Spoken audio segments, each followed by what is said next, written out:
Hi guys, welcome back. All right, so this is part two. If you didn't see part one, the free link is right there in the description box. I felt like it was getting long and I felt like we weren't done with the story. So I left all of our cards here. We're definitely right now turning our attention fully to the Queen of Swords. You notice we got her twice. The Queen of Swords is also in this storyline known as the Empress.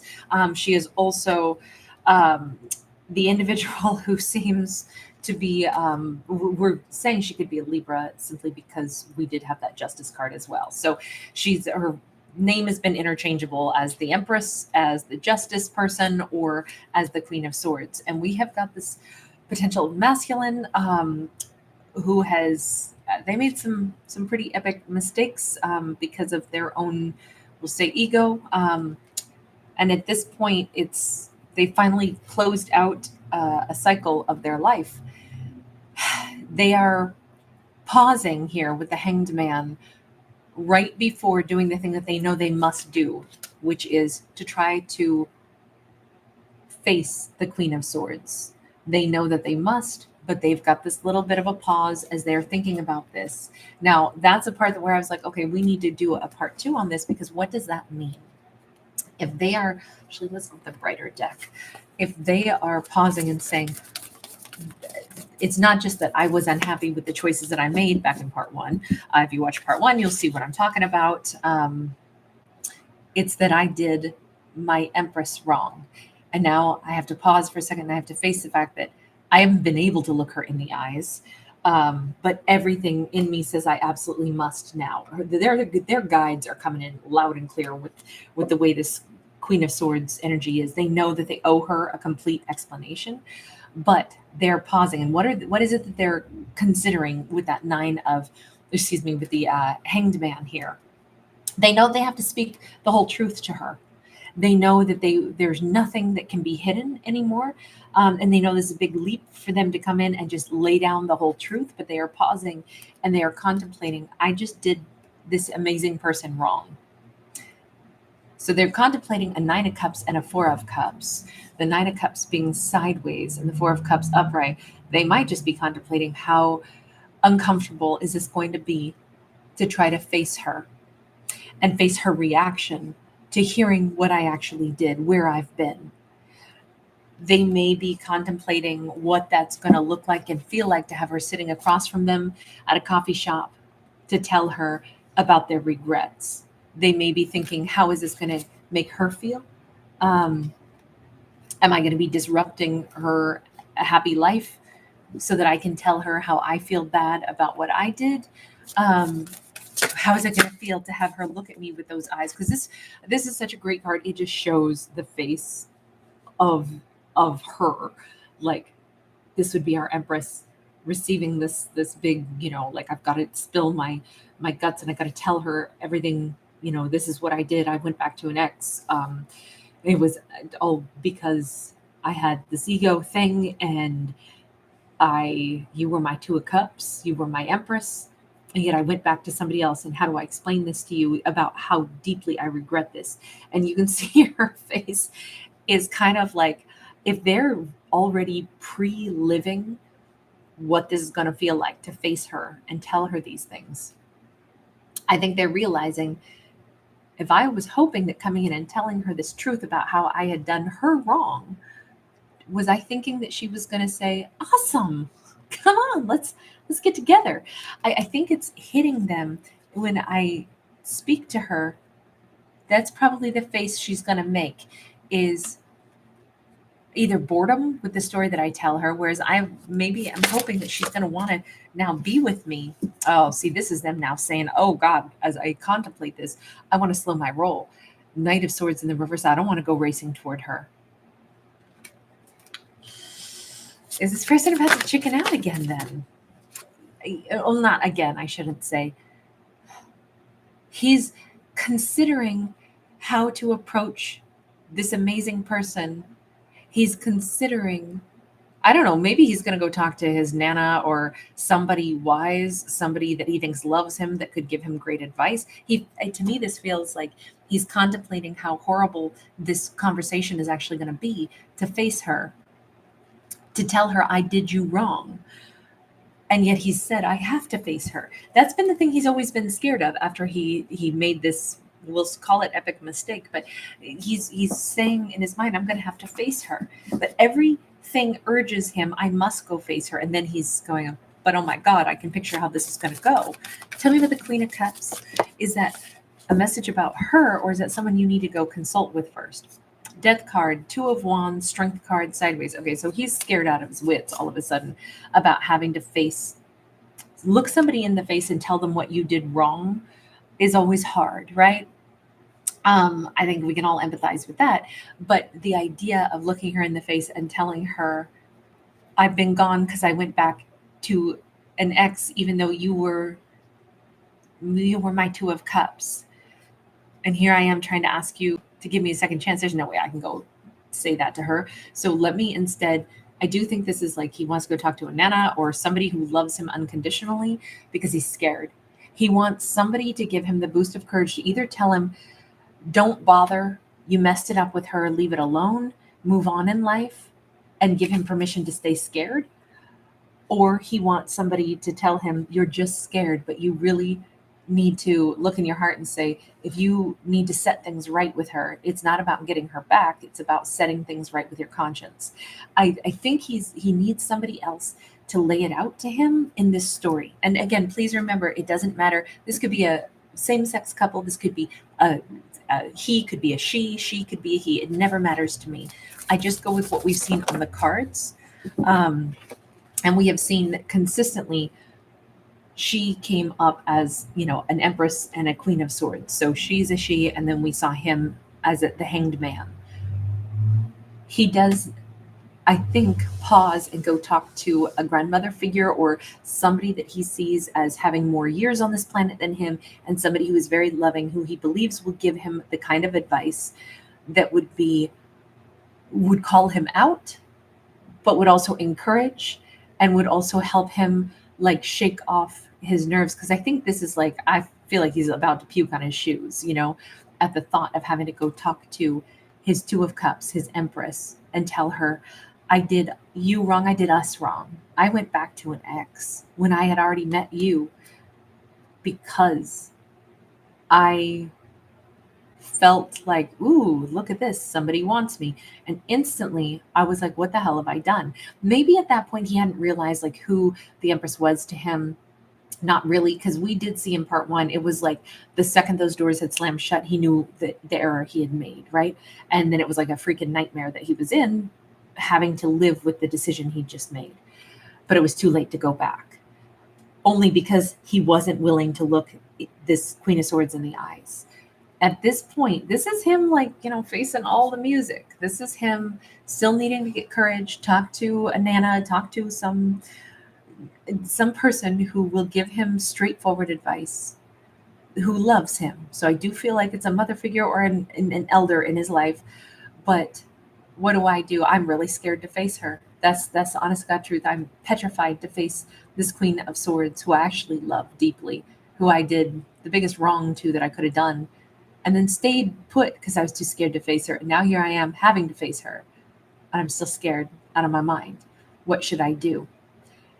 Do I try to change things? And I think that the elder's advice here is something along the lines of the fact that you've paid attention to this, the fact that you've paid attention to her, the fact that you have chosen to let this impact you and chosen to get to the point of understanding that you made these mistakes does show that you've changed because of the mistakes that you made, which is the only way anybody becomes kings, queens, emperors, and empresses is when you go through life experiences. And lots of times that's you mess it up and then you gain competency, you learn humbleness, you learn how to become a better version of yourself. You keep climbing the next rung of, personal evolution.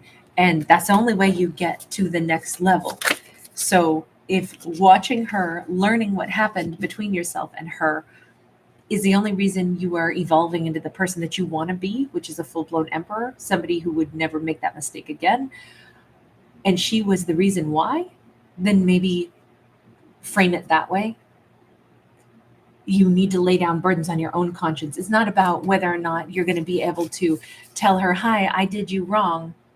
Watch her face collapse, or watch her look utterly disconnected or even repulsed, when what you were hoping for is that she'd say, oh yeah, I want to be with you. It's like the Nana says, you don't walk into a conversation with her for that reason. Walk into it because of the real reality is not that you are entitled to hopefully get her back or have her give you forgiveness. This is about you standing up and being an emperor. This is everything you've learned was that she is an empress and that you made an epic mistake. This is about you and your mistakes. This is about you needing to clear your conscience by saying, because of you, I'm a better person. But what I did before, I don't know that I ever would have become the person that I am today had I not met you, but I made this epic mistake. I can't carry this because I'm ashamed of myself. It's almost like the Nana is giving him the reality check that says, you don't walk in and feel like, oh, but I'm scared because she's going to look at me with those eyes that tell me she doesn't like me anymore. I'm hearing that song by Flume, Never Be Like You. Something about, oh gosh, I'm only human, can't you see? I made a mistake. Please just look me in my face. Tell me everything's okay. It's almost like he doesn't have the right to expect that. Like she's going to be like, okay, come on back. If that's what he's angling for, that's the wrong approach. The right approach, at least from Nana's perspective, and please remember, I don't give advice, it's just what we got in the cards. Don't shoot the messenger. But the Nana is giving him what I kind of think is some solid advice and be like, yeah, this isn't about whether or not you're going to get her back. This is about you needing to show that you're a different person. This is about you trying to clear your own conscience by saying, I have to tell you about the mistake I made. I have to tell you how amazing you are. I have to tell you that this has been the thing that I have been going crazy over because I ruined this. I did this with an ego. And while I'm a different person today, it was too late because I wouldn't have become this different person had I not made this mistake. It just feels like the Nana is laying it out and saying, you've got a choice right now to either stop being the person you were. But if you stay scared and stay away from her because you're afraid of the look in her eyes that you're going to have to face as she looks at you with if you really cause her grief, or if she's repulsed by the mistakes that you made, you have to own that. You did that to her. But you don't get to run from the reaction. Instead, you're doing this because you're a different person and you sincerely wish that you could course correct. This is about you trying to show that you're different. So don't be scared of that. Yes, okay, you made mistakes. You're mad at yourself over this.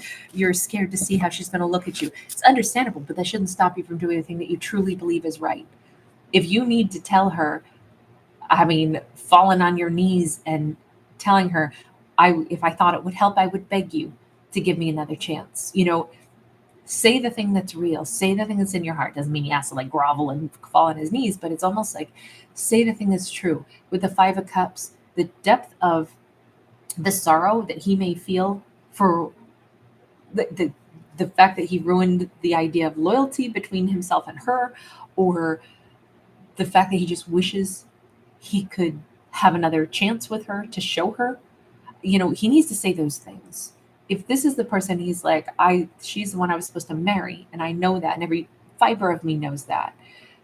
With this Five of Cups, I do think it's kind of like Nana's saying, maybe the biggest burden is if you know that you really hurt her, you do need to fix it. You need to show that you feel the pain for the pain that you caused. If you need to be honest about those things. I think this is only for his own peace of mind. Like, at the end of the day, characters have to do the thing that they can live with, right? Do the thing you can live with. And if he can, it seems like he's been through hell for quite a while, because he already made this epically wrong choice and he knew it almost immediately. And now, even though he's left a situation with an ex, and now his whole focus is on how he has to make things right with this Queen of Swords. But if he still says, no, I'm too scared to have to face her, then maybe that's the thing he can live with. In this story, it doesn't look like that. In this story, that's what he's like bracing himself for. I think oftentimes the hardest thing to do is oftentimes also the right thing to do. He may know the real fear here could be that when I tell her this, I will lose her forever, but I will set her free because I will tell her that she is the one that I will regret for the rest of my life. She's the one I wanted to marry. She's the one I failed with epically. She is the one that I would beg to come back to me if I ever thought I could get her back, if is there anything I could do that would win you again? And she may say no, but thank you because you just set me free, because you told me that you've had all these regrets over me, and that makes my heart finally feel somehow that leveled things out or something. He may have to face the fact that she will be gone forever after this conversation. But again, he owes her the freedom from pain. If he believes he caused her pain and he could alleviate that pain anyway, then it's kind of like maybe that's the thing he's most scared of is, but if I tell her this and then she never wants to talk to me again, but what if I would give her some sense of peace? Then I owe that to her. The 10 of Cups is here. I will say this, all said and done, the only action there is to take in this story is do right by her, even if it costs you something.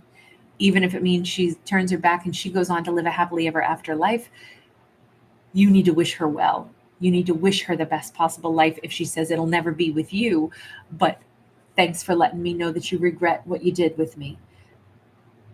On the other hand, this could also be the only way he'd ever get another shot with her.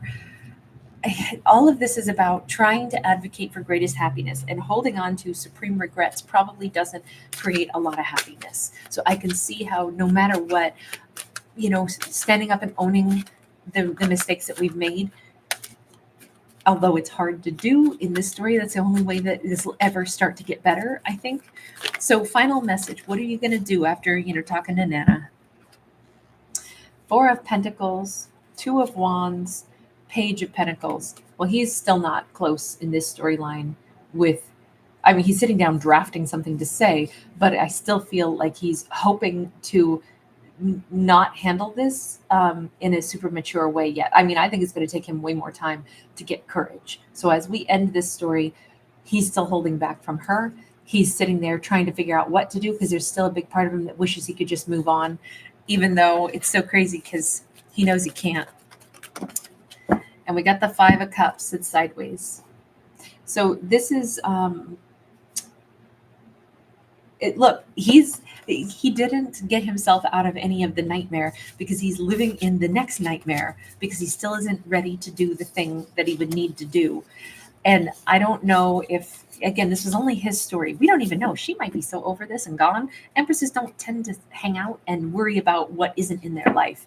But this was his journey and his stuck head. So it sucks to be him right now. So sorry. That is the message we've got. You guys, thanks for hanging out with me. Thanks for giving it a thumbs up and subscribing.